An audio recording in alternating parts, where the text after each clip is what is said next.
Hi friends, আমি মধুরিমা। তোমাদের সকলকে জানাই সুপ্রভাত। ঘড়িতে এখন সকাল 9টা বাজছে। আর দেখো, আমি এখন স্নান সেরে চলে এসেছি ছাদে তুলসী পাতা তুলতে।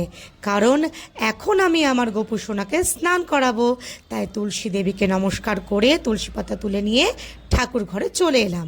এরপর গোপু সোনাকে ঘি মধু মাখিয়ে চান করিয়ে পরিয়ে দিলাম হলুদ রঙের সুন্দর জামা। তারপর একটু আদর করে দিলাম এবং পুজো করে খেতে দিয়ে চলে গেলাম নিচে। নিচে এসে দেখছি আমার ছোট্ট বাবা স্কুল থেকে চলে এসেছে। একটু দেরি না করে তাকে হাত পা ধুইয়ে দিলাম এবং সকালের খাবার খেতে বসে দিলাম। ও বাবা, দেখো, একেতে দেরি হয়ে যাচ্ছে, তার উপর আবার ছেলের বায়না শুরু হয়ে গেছে কিনা সে মোবাইল দেখে দেখে ভাত খাবে। ওফ, অগত্যা, তাকে মোবাইলটা দিতেই হলো।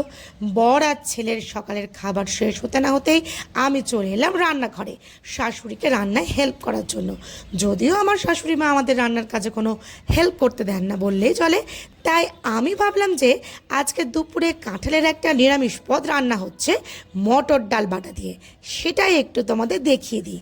তোমরা যারা যারা খেয়েছো তারা তো এর স্বাদ জানোই, আর যারা খাওনি সত্যি বলছি, নিরামিষ দিনে মটর ডাল বাটা দিয়ে এই কাঁঠালের তরকারি অফ, জাস্ট দারুণ লাগে। এসব করতে করতে ঘড়িতে বেজে গেছে দুপুর 1টা, আর আমরা এখন খাওয়ার জন্য প্রস্তুত হয়ে গিয়েছি। দেখো, আমরা ঘরে এখন খাবার নিয়ে চলে এসেছি, 3জন মিলে খাবার খেতে বসে পড়বো।